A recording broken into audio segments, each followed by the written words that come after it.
Okay, that's fine. As long as y'all can hear me, that's what matters. Yes.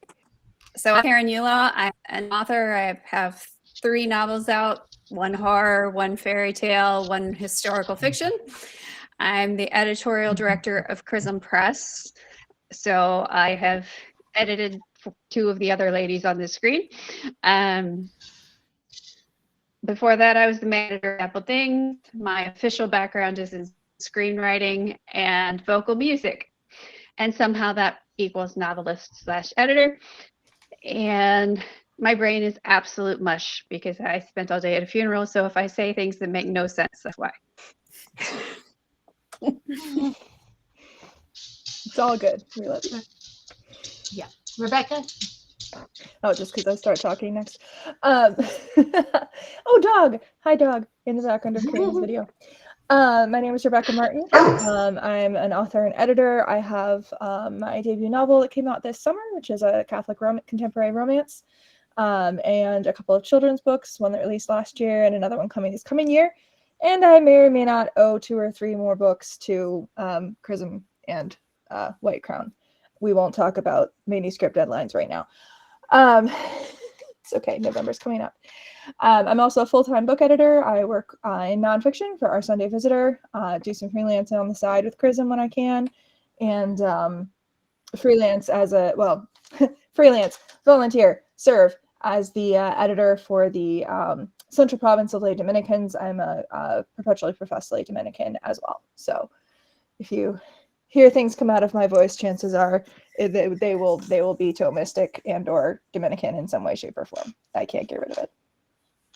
And I have about 1.5 brain cells to rub together right now, so we're going to see how this goes. That's going to make a great panel. All together, we'll have a brain. That'll be great. I'd love to know what it's like. Sarah, your turn. I have to follow all of that. I'm Sarah Crickard. My debut novel comes out on November 1st, although I hear people are getting their copies. And other than that, I am a mom. That's it. Mom by day, writer by night. Very awesome. Also, she designs these awesome t-shirts for Memento Mori. Yes. I guess I should say that. My hobby, I guess if you could call it that, is Memento Mori. So I am designing a line of clothing that is Memento Mori themed, but in a Catholic way. You should pop the link in the chat, Sarah. Okay. Yes. It's good. All right. And of course, I'm Karina Fabian. I think probably everybody knows me by now. I've introduced myself often enough this conference. But I write fantasy, science fiction, horror, nonfiction. I have written a devotional. And I am also a comedian and a Florida transplant. I am the president of the Catholic Writers Guild. And with Gap Man, I have published my 45th book, my 34th novel. And it is soft launched. It is on discount for you guys. So, if you haven't gotten the link yet, talk to me and I'll let you know. It is a superhero spoof set in the Vernverse. And I would not say that I usually write what people call Catholic books. I write for entertainment and not necessarily for edification. I have science fiction stories that will never mention a human religion. I have a zombie series that's mostly zombie slapstick and political humor. My Dragon Eye series, which features a dragon in the service of the Fairy Catholic Church, was first published by an atheist because she simply loved Vern, my snarky dragon, so much. Even my unabashedly Catholic rescue sister stories aren't there necessarily to teach lessons. I just love the idea of nuns in space. My first consciously Catholic book is the one that I've submitted to OSV. It's called Zach Augustine and Stowaway to Saturn, and I'm still waiting for response on that one. I'm not the editor. Don't look at me. Nope, not you. I'm waiting. And I'll admit, there are times that I wonder if I should call myself a Catholic writer because my stories don't actively promote the faith, but they are simply part of the world building. So I wonder, am I truly fulfilling God's will when he calls me to write? But that's part of the reason I wanted to do this particular panel, is because I turned back to what Regina Doman had said about Catholic fiction, about hothouses and greenhouses. A hothouse uses artificial light and heat to grow plants that normally won't survive in a current climate. The greenhouse uses sun for light and heat and nurtures plants as they grow. Back in, I think it was 2010, Regina Doman had done a speech at one of our conferences for the Catholic Writers Guild about the hothouse and the greenhouse. And she said that most Christian readers are looking for fiction that's been written in the hothouse. It's moralistically driven, and it is designed for readers whose sensibilities can't abide with the secular world. They don't want to see drinking and cussing and violence and that kind of thing, because good Christians shouldn't be exposed to that. What she asserted, though, was that as Catholics, we have always known we are part of the world, and that makes us more comfortable with secular fiction and with the harder issues that come up in fiction. We are aware that there is drinking and there is cussing and there is violence and there are bad things that happen to good people and good people that sometimes do bad things. And our fiction is okay reflecting that. We do not need to tame our dragons. So as many of you know, in Narnia, they talk about Aslan, and they say, he is a wild dragon. He is a good dragon, but he is not tame. Or not dragon, I'm sorry. He is a good lion, but he is not tame. Sorry. Mm-hmm. I knew I was going to do that. So today I brought this beautiful panel of authors that I believe truly understand that are writing for the greenhouse and not the hothouse. And since you've already introduced yourself, my first question is, would you consider your fiction hothouse or greenhouse? Would you consider it safe, and why or why not? You want to start, Rebecca? This is what happens when the cleric in the room. People make you start things. So like I said, I warned you, I'm a Dominican. So kind of the first thought that comes to mind whenever I hear the word safe, well, actually, usually when I hear any word that a conversation is centered around is let's define our terms. And we sort of have with a hothouse and greenhouse, but I think it's interesting when we talk about our faith, there is an adventure to it. There is always an adventure, and there is something about adventures that is never safe. But that is because we're in the world and we are in a broken world. But realistically, when we think about who God is, and we think about what it means to be safe, God is, of course, the ultimate safety. Where else can we find the safest place, the place where we can trust and be whole and be loved?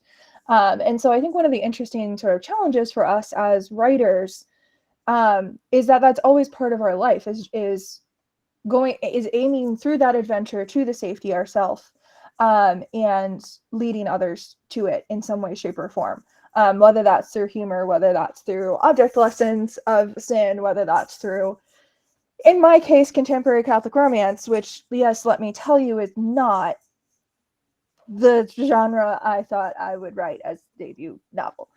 In fact, I spent about 6 months trying to get over the sheer embarrassment of telling people that my novel was in fact a romance. So when we talk hothouse or greenhouse, I will admit my book is overtly and unabashedly Catholic. And it is looking at what does it look like to have a Catholic relationship in a fallen world. And to have a relationship between two people who are committed to their faith and committed to healing, committed to each other. And so it's definitely in that sort of that specific aim. And so probably in some ways it is safe, in that when you step into the world that I've written, I have made it such that you're not going to come away any further from God and God willing, you'll be drawn closer to him, closer to that ultimate safety as you read and by the time you're done. So I will say I did get one 3-star review that said my book wasn't Catholic enough.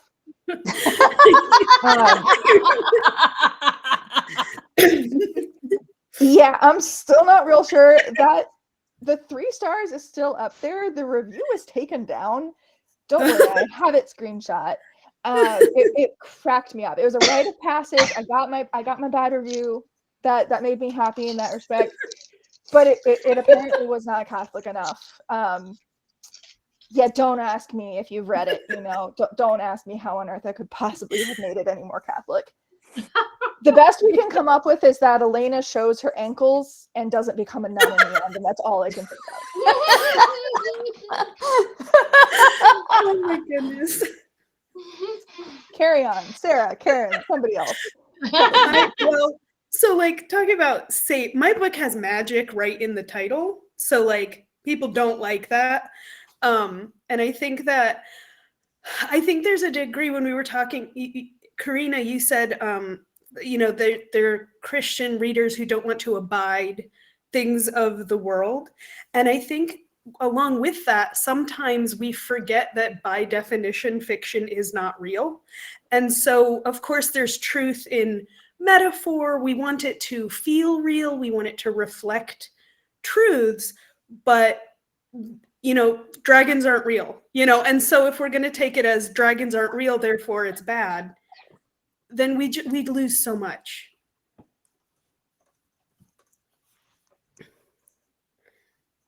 I guess that means it's my turn now.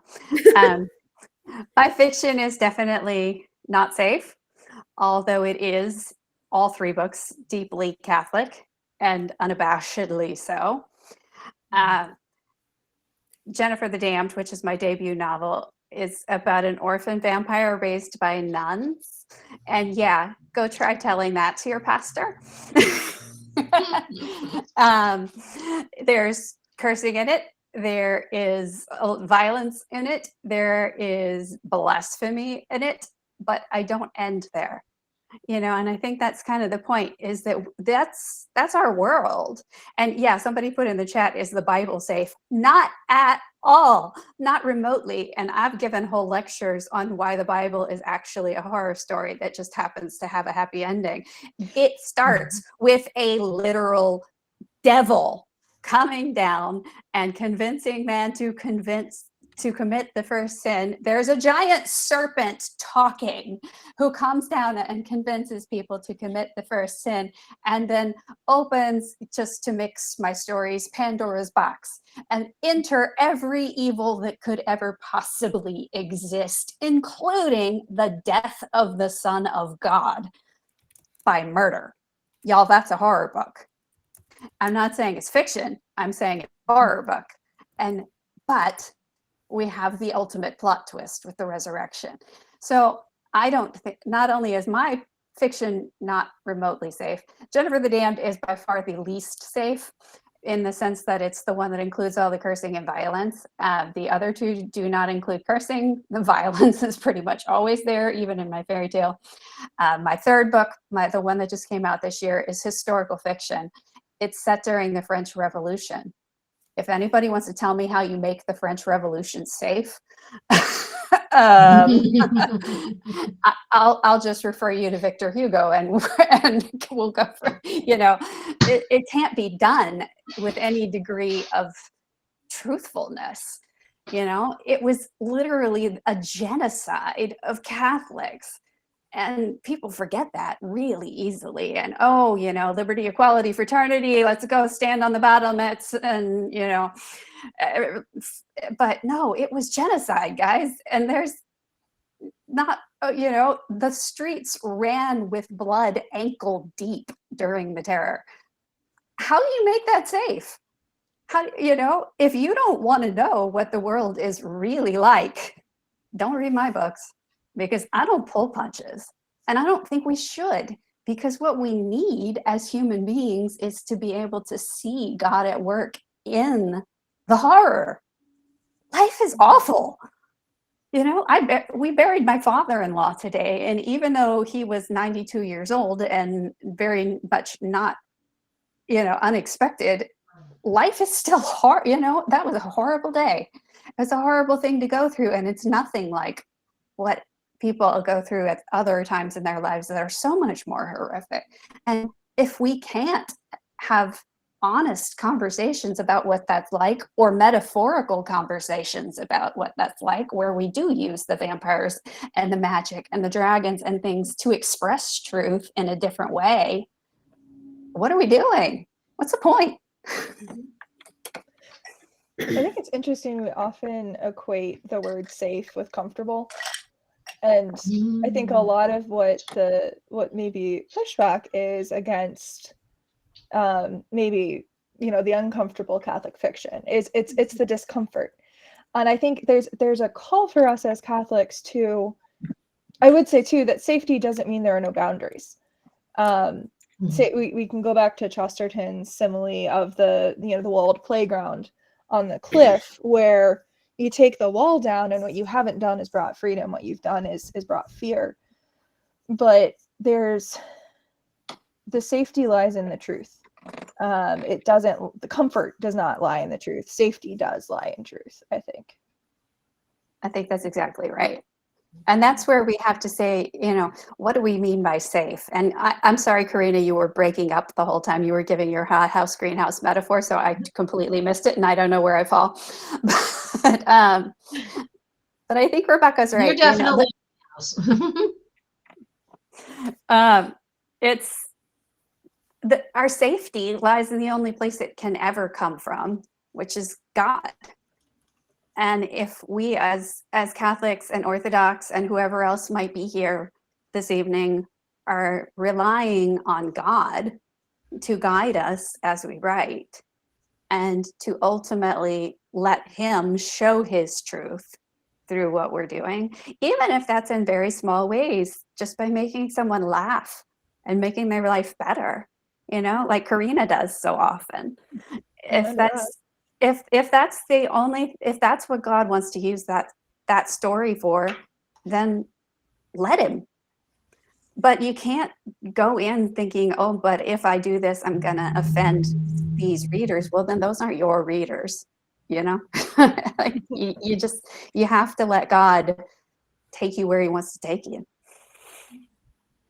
So we have at this conference some younger writers, and the issue of boundaries, like you were talking, came up. Ah, yes, it's a Pop-Tart. Sorry, I realized I had it on my desk, and I was like, comfortable. But the issue of boundaries and limits did come up. What topics should we not address as Catholic writers? Or what limits are there? At what point do we say, you know what, it is okay to address this, but we are going too far in the story and we need to rethink why we're going there? What thoughts do you have on that? I don't think there's any topic that shouldn't be addressed, because I mean, I even just think about the lives of the saints. I mean, we have saints that have done right all over the board of just, and then maybe converted later in life, or had, you know, a change of heart. And so I don't think there's anything that should be not addressed. I think the bigger issue is where does it end? What do you come away from it with? I think is more important.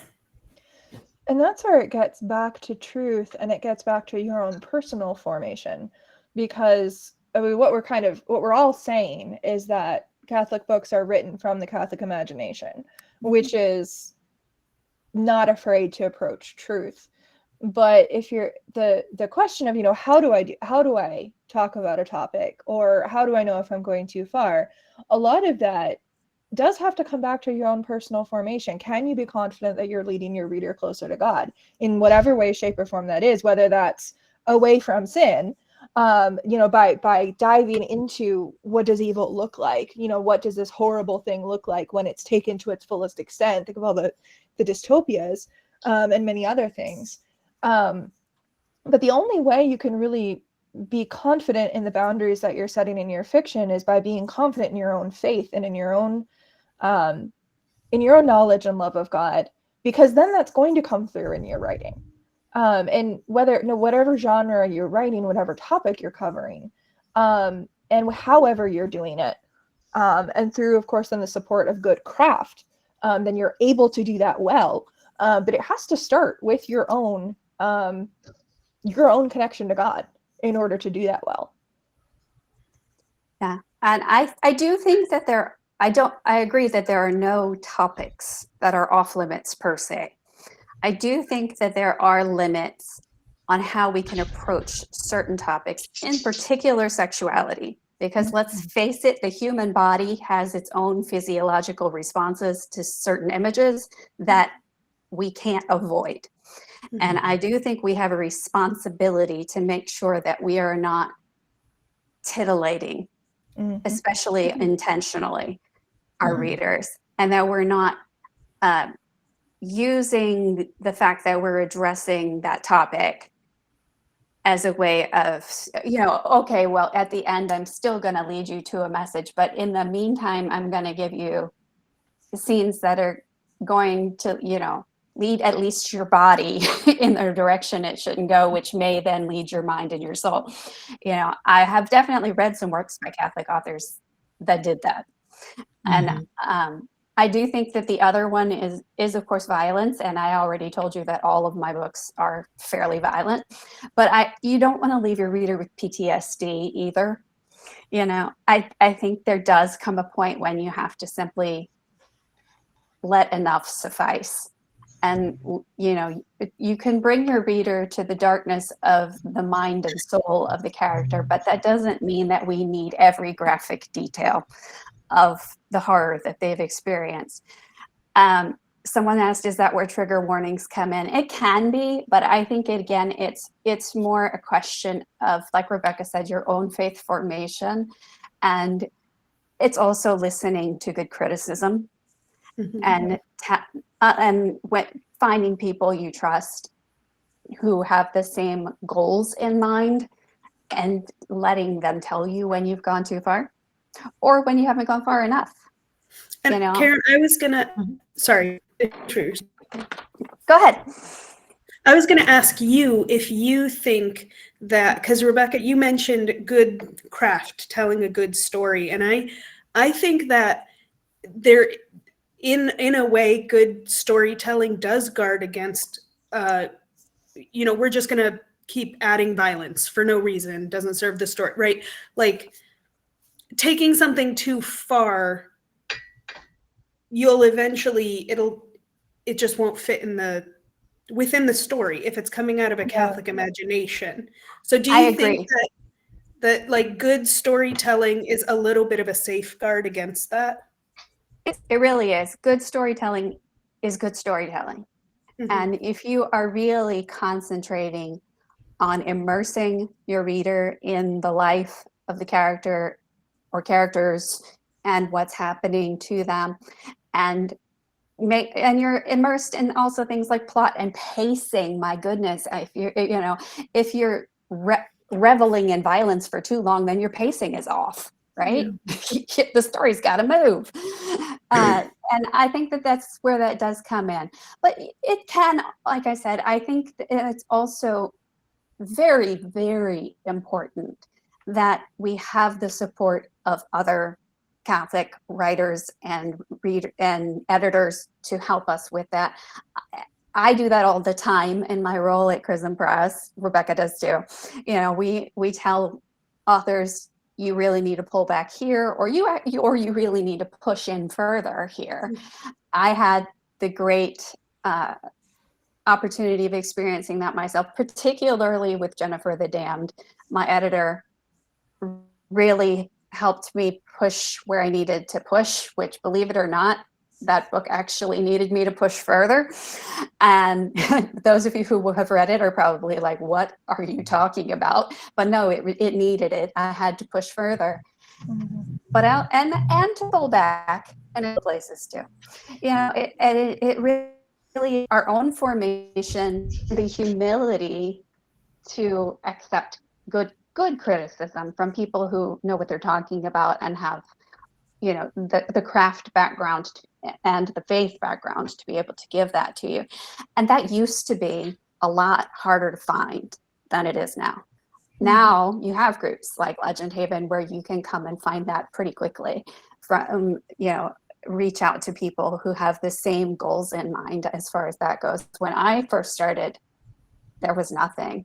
And I was so incredibly blessed and lucky to find Wise Blood Books and Angela Cybulski, because that was pretty much the only game in town that would have given me the feedback that I needed to make that book what it should be. And now there are a lot more options.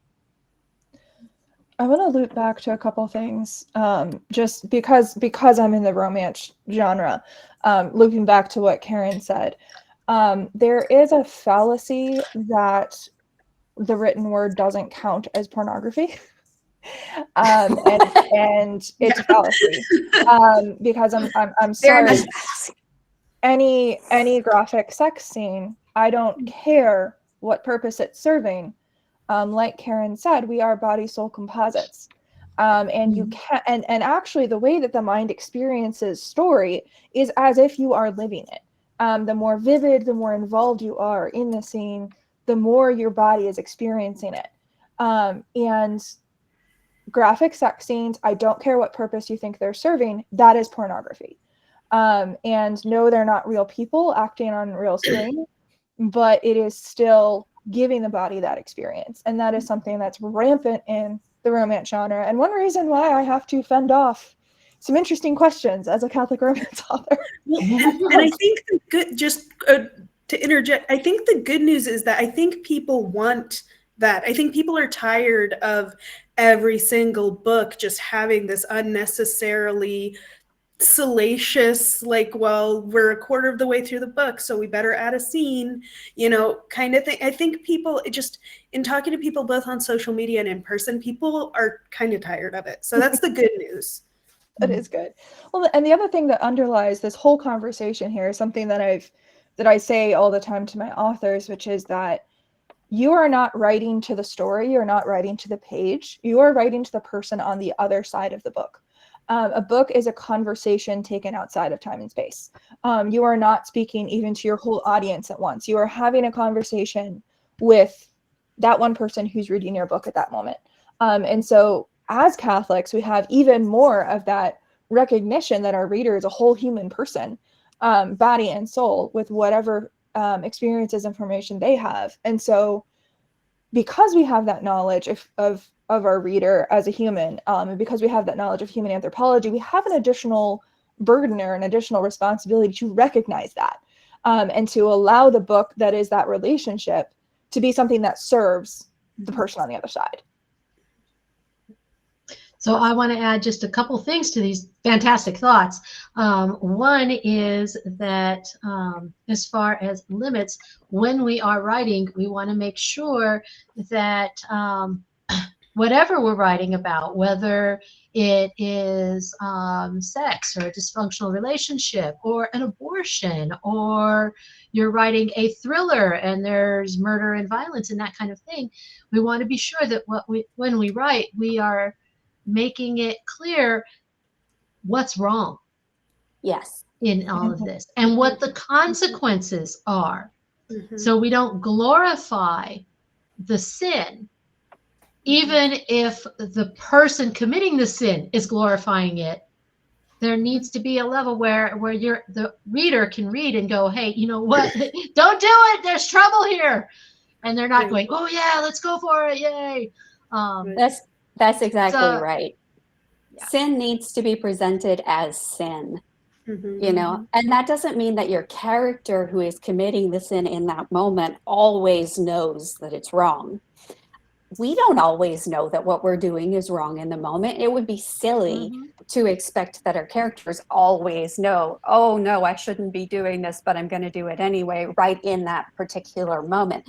But somehow, by the end of the book, through someone else's point of view, whatever it is, you need to find a way to make sure that sin is presented as sin as something wrong and evil that ultimately led to harm, even if maybe it had a short-term effect. You know, if someone told a lie and it got them out of the immediate problem that they were in, well, by the end, they should be regretting that lie, or it should have come around to bite them in the butt, you know, something. There needs to be some kind of way that we show that sin is sin and that it has consequences. I think another to that end as well. Oh, I'm sorry. I think That's to okay. that end as well, there's there's I at least I notice a trend in trying to say that evil is, they're not evil, they're just misunderstood, you know. And I love those books, right? Like Wicked, we're going to take the evil characters and present their side of it so that they're not, and I think that's, you know, I enjoy those stories as well. But I think that one of the reasons characters should behave badly on the page sometimes is because evil is real. And so if you are telling an honest story, there's going to be real evil. And if that makes any sense. Yeah. Otherwise, there's no conflict. Yeah. That's one of the things I love about, I mean, if you want to talk about Catholic fiction that's unsafe, go read Dean Koontz. Especially after his reversion in the early 2000s, the man is deeply Catholic, and you can see it in his writing. But his good is very, very good. His bad is very, very bad, and his characters never come out unchanged on the other side. And it's actually really fascinating. Yeah, if you want to talk about unsafe fiction, yeah, he's a great example of uncomfortable but true. And Tim Powers is another, who's also, you know, a very faithful Catholic who publishes in the mainstream market, and there is nothing remotely safe about his stories. But the Catholic ethos is still there. Sometimes you have to look for it, but it's still there. And I think I need to clarify what I was saying earlier. I don't think every single sin always comes around to bite somebody in the butt, you know. I just think that the ultimate feeling you should come away with after having read the book is that I know what good is and I know what evil is. Yeah. I don't mean to say that we need to be moralistic, and because let's face it, not every sin comes around to bite us in the butt. We do need to be honest about that. It doesn't do that at least immediately. Mhm. And we may not see it within the course of the action of the story, because maybe it's not going to come back to bite you in the butt till you actually stand at the judgment, you know. But we do need to have a sense by the end that we know that good is good and evil is evil, and that evil is real and that good is real, and that we know which one is which. That's where it comes back to serving the reader. We're not serving the character, we're serving the reader. Right. Which brings us to Amelia's question. How much of these limits is an audience thing, considering who we are writing to? That is an important thing to consider, because I mean, even just we can go back to the example of you know, overt sex, which is creeping more and more into young adult and even into middle grade books, which is horrifying and disgusting. But yeah, knowing the audience, and when we, like, speaking of like Dean Koontz for the you know, who writes in the mainstream, I think his approach is he's writing to the mainstream, and he knows that, and that's what he's doing. I have absolutely no desire, at least at the current moment, and certainly the Swiss Guard romances aren't going anywhere in the mainstream. So my audience is different. Yeah. But this is something we deal with as editors. Karen and I can speak to, is that, again, the book has to serve the reader. And so that means knowing your reader. That means being able to write appropriately, both craft-wise and content-wise, for that reader, and knowing how to get your book to that reader. So there is a good chunk of this that does involve knowing who your audience is, and not just knowing their demographic, but knowing their spiritual formation. In other words, there's a certain need to recognize that you may be coming from a level of education in Catholic morality that your readers aren't. And that means there may be levels of nuance you have to add, or, things you can't say or can't do because your reader may not be able to catch that nuance the way that you can. Right. If that makes sense. Karen, speak to the editorial in fiction more than I can. Well, I mean, Rebecca's got it right. You have to know who your reader is for that particular book. And like this, when we're talking about pushing limits, the Swiss Guard romances are not going to be the ones where we're going to be pushing most of we're not going to be pushing the limits of violence in that one, But sure, hope not. Dude, if we have to do that, that means I'm writing an attack on the Vatican scene, and I don't feel like that.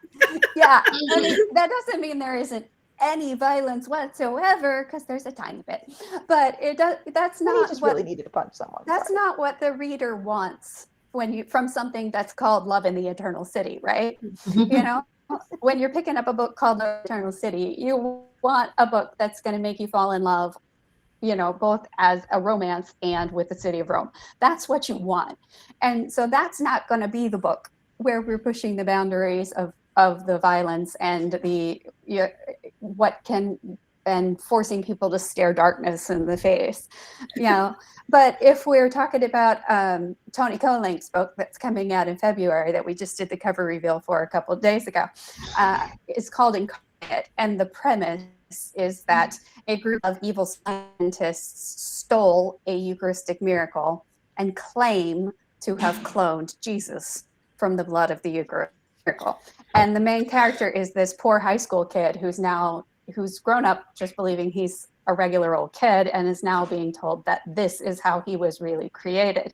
That's going to be the one where we're going to push boundaries, That's where we're going to push limits and really make you think. But the reader should know that going in, just based on the premise that I just told you, right?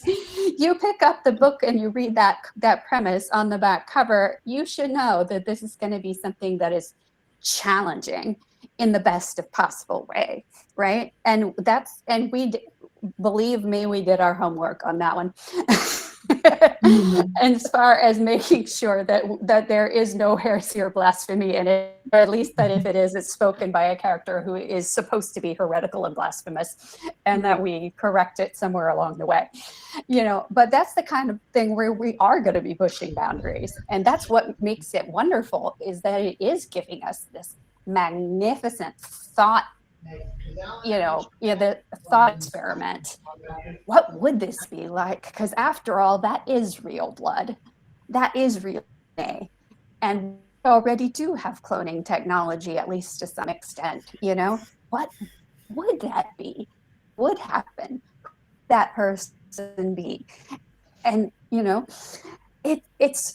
it's a fascinating thought experiment, and of course it's a fascinating book because it's also a thriller, so we've got all kinds of people being lots of guns, and you're going to push the limits in that, but the reader expects you to. So you have to know who are you, what book is this? Who is going to pick it up, and what are they expecting when they see the cover, when they read the back cover copy? What are they going to be expecting from a book like this? And make sure that you're not one of his middle grade novels. No. It is not one of his middle grade novels at all. And we don't expect it to, he's marketing that to a totally different audience than he markets his Harwood Mysteries series. And we need to be conscious of that as editors and on the production side of things, in the way that we do things like cover design and back cover copy and of course the actual editing of the story itself, that we're serving the reader for this particular kind of book, so that what they're thinking they're picking up is really what they're picking up, and that they're not going to be blindsided by something that's just, we don't want that premise of, hey, look, here's somebody cloned from a Eucharistic miracle in the middle of a light, fluffy romance. It would derail the book. I would say all that we can basically sum up a lot of this as the truth will set you free, but it's going to make you darned uncomfortable first. Yes. Amen. Amen. Well, I think with that, we'll open up if there are any other questions. I know Amelia had asked thoughts about trigger warnings. That's an interesting one. From my perspective, I will say, especially in some genres, I'm starting to see more kind of keywords and descriptions that do give you some indication as to what you're getting. And this is particularly, I find this when I'm looking on Kindle for like a romance book or something. I'm looking for clean romance, and I know the keywords that I'm looking for. They're going to tell me that I'm not getting what I don't want. I don't necessarily feel like there always needs to be an overt trigger warning, unless what you were doing is something that's like deeply immersive into a traumatic experience kind of a thing. If you're going to write a like deep dive into a woman's experience of abortion, you might want to make sure that's obvious in the back cover copy. Yeah. Something like that. But it doesn't necessarily have to be a trigger warning, this word and that. It's also just well-written back cover copy. Yeah, I agree. I think it's more about well-written back cover copy than it is about a particular trigger warning. And also you can go read the reviews. So for example, if you are really triggered, let's say that you or one of your family members has recently lost a child, and you know you don't want to read about anything that has the loss of a child in it, but that, you know, you wouldn't necessarily know from reading the back cover copy of my historical novel, To Crown with Liberty, that there's going to be the death of a child in it. There is. It's historical. Marie Antoinette and Louis XVI lost their son, you know, a month before the French Revolution started. So I'm not spoiling anything by telling you that, but it's not in the back cover copy. So you should know from the back cover copy is a drama, that it's set during the French Revolution, that there's going to be a lot of people dying. But if you're looking for something that's really that specific, that's where you start reading reviews. You know, and there's also, and then in that respect too, there's some responsibility on the author, or on the reader. I mean, it's not all on the author. It's also on the reader to be discerning about the books that they choose to pick up, and to be making the prudent decision also to put those books down when something comes up that's uncomfortable, or something that you simply don't want to or can't deal with right there, which is perfectly fine. You are not obligated. Yeah, you don't have to finish a book unless it's been assigned for a class, and then you go talk to your teacher and I can't help you. Catherine says that also how heavy-handed a trigger warning needs to be could depend on the age range that you are writing for. Yeah. So, Well, and also if you're, I mean, especially when we talk about like maybe middle grade, where you're also potentially including the parents in that, where there might be I'm thinking about some of the children's books that deal with grief and death, where you're also, because you're also marketing to the parents, you can say some things that the parents can pick up on that the kids aren't necessarily going to recognize, and then the parents can screen. Oh, someone asked what was the name of the book about cloning Jesus. It's called Incarnate. It comes out in February. and Tony does have a booth in the Dumbledore Hall, so you can go down there and find more about his stuff there. He won't have that yet since it doesn't come out till February, but he can tell you all about it. Yep. And I had a thought that just flew out of my head. We can all blame Madison for that one. Madison's what I call my brain when it doesn't behave. It gives me the mental impression of a really bratty 12-year-old wearing Oh, no, it's a millennial. It is a millennial because the doctor told me that the doctor told me I had the brain of a 30-year-old and I wanted to know who she was so I could give it back.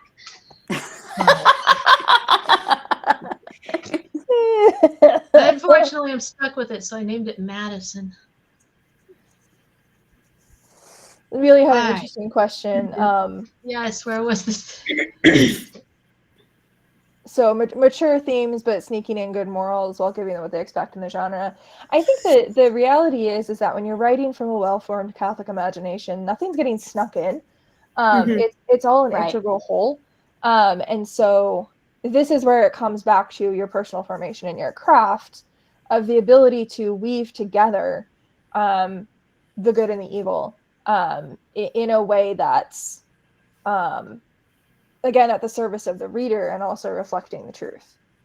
And I keep coming back to truth again. I warned you I'm a Dominican.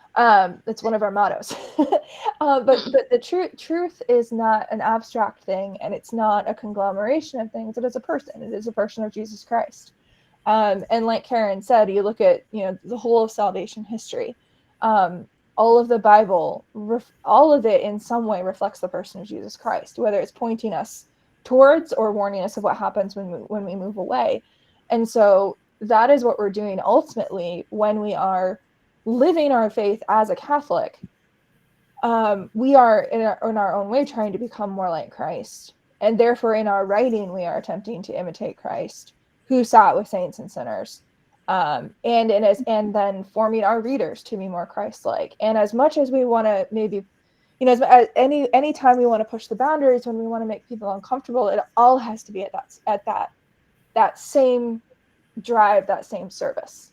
Right. And I think it's very important to mention, and this is sort of a drum, Rebecca has heard me beat it a million times, I probably helped.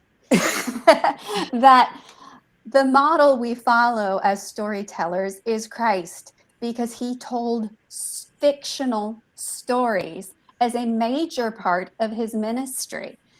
People tend to sort of shuffle fiction to the side. Oh, it's fiction. I need to do my real spiritual reading. Well, if you're reading The Prodigal Son, you're reading fiction. And not only was Jesus telling fictional stories, he was telling fictional stories that made people really mad, like the Good Samaritan. That was an absolutely, you want to talk about unsafe fiction? Go make a Samaritan the hero of your story among a bunch of first century Jews. You want to talk about unsafe. Go read the parables. And we have heard them so many times that to us, they're just, that's just that's the foundation of Westernization. We take it for granted that these are people who are safe to us. But no, the prodigal son is not a safe story, guys. These are people who are doing horrible things. The prodigal son went off and spent his entire inheritance on prostitutes. You want to talk about not safe fiction? Let's talk about the way Jesus told it. And that's where we have, and as Rebecca said, we're always coming back to the person of Jesus Christ. He is our model, all of us telling stories, or should be at least. And he is the one who gave us that model of unsafe fiction that pushes the boundaries and makes people very uncomfortable. Yeah, the laborers getting paid the same wage, Catherine mentions in the chat. Yeah, that one bugs me too. To be honest, I think it bugs all of us. The one that really freaks me out is the 12 virgins that running out of oil and getting left out of the party. This is how you can tell I'm an extrovert. Mm-hmm. Because my worst fear is in that parable of everybody else is getting to party and I'm not. Yeah. I have ADHD, so I'm just the one who would have forgotten to bring it. Oh, amen. I would not have remembered my oil. Right. Well, and so I don't know if this is what was meant by the question, and I am curious about everybody else's thoughts on this, but the idea of telling a messy story and then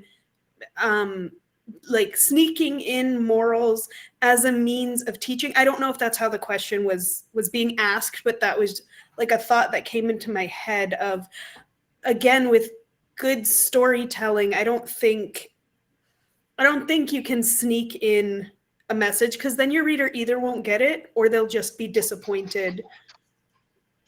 Like we were talking about making sure your reader knows what they're getting when they read the back cover blurb and look at the cover and all of that. Yeah. Yeah, there should be no sneaking. It should all be very integral to the story itself. It should be That's built what I was in. going to say. Mhm. And that's what bringing brings those, up bringing. Sorry, go ahead, Karina. I was gonna say, and then and bringing it in should be done through the example of the characters, through the way they are moving through the story, through the things that are happening to them as a result of what's going on. And I know she's talking about how when you're dealing with the mature themes of horror and romance and bad things happening. I love how it's horror and been romance showing- are put together. I know. I guess horror is mature. I never thought of Freddy Krueger as mature, but I'm trying to okay. figure out, is romance secretly like are people horrified by it? I don't know, but I've Sorry. seen apparently there are a lot of people that are bored by a lot of but I'm sorry, I anyway, interrupted. Carry on. regardless of what the terrible situation you're trying to bring in, the violence or whatever, is that it has to be integral, and you have to see the consequences, and that there has to be reasons for things. Because let's say in the case of violence isn't necessarily always a bad thing. I mean, we had the Crusades because we had to defend ourselves, and that was the only way. And even now, I mean, my husband's military. We were a military family. I was in the military for a while. And there are times where we will see somebody. We just got done watching an episode of Vox Machina, and the guy defeats the bad girl, and then he's offering her mercy, and my husband says, how many times are you going to do this?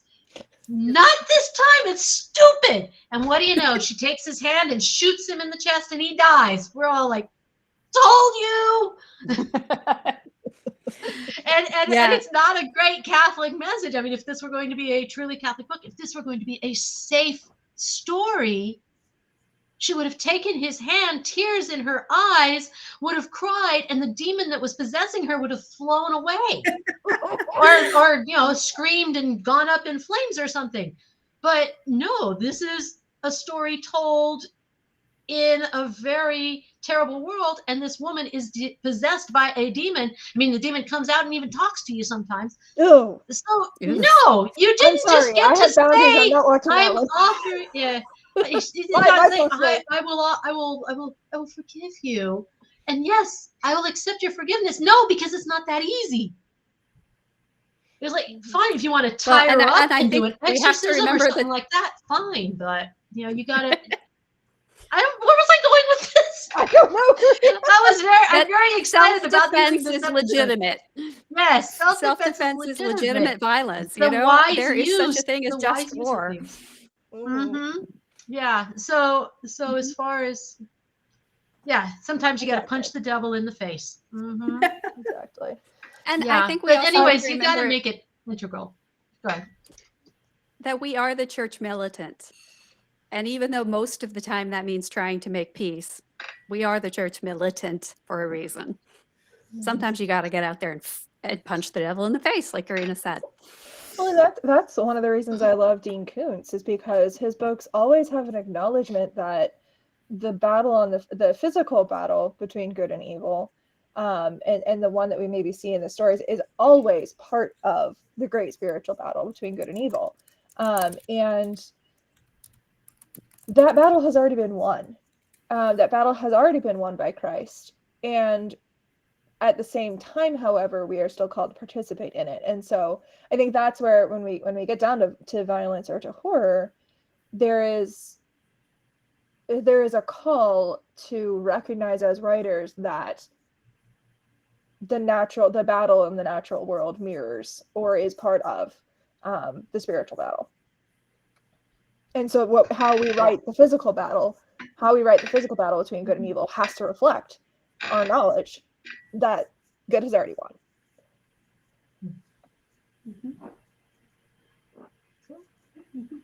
Any other questions? I didn't see any more in the comments. I'm going to scroll up. It's mostly fangirling over Percy fangirling, and whatever, over Yes. Faramir and or Faramir. Yeah. Percy's the guy in I'm Vox sorry. Machina. The only Percy I recognize is the Scarlet Pimpernel. Percy Jackson is what? The Scarlet Pimpernel. Percy Blake. Oh, yes. Sink me. French Revolution forever. Just kidding. Okay. Just a really nice metaphors. All right. Well, I don't think there are any other questions. Do you guys want to have any closing comments or closing comments? I just one more thing, which is especially because you mentioned there's young writers or starting out writers.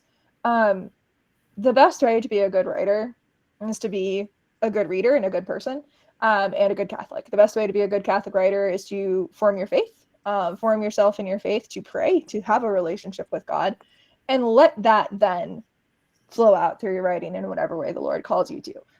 In some ways, it might be I don't know, Lord, why am I writing a love story set in Rome? I don't understand, but apparently that's what the Lord wanted me to write.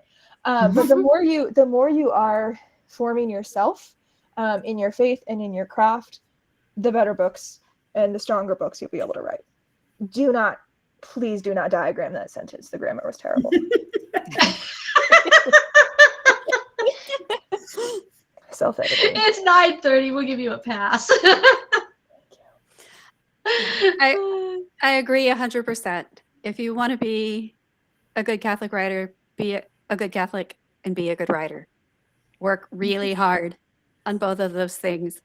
And do not be afraid to let the Lord take you into things that make you go, okay, God, I'm going to write this, but you better not you strike me down with lightning while I'm doing it.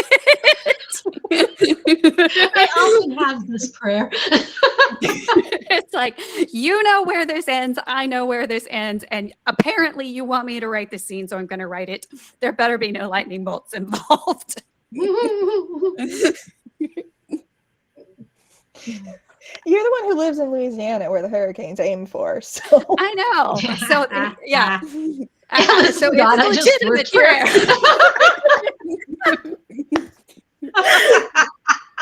goal. You guys are giving me material for my next routine. Karina, I just want to applaud you for the fact that you introduced yourself as a comedian. I'm very proud of you. 2 years ago, you were like, I'm learning comedy. Now you're a comedian. Well, I've had 3 times where people have actually laughed, so I have to count that. Sarah, your closing comments. I think everything that was said was great, and yeah, Go read I Sarah's don't think book. there's anything to add. Yeah. Go read Sarah's book. Oh yeah. Yep.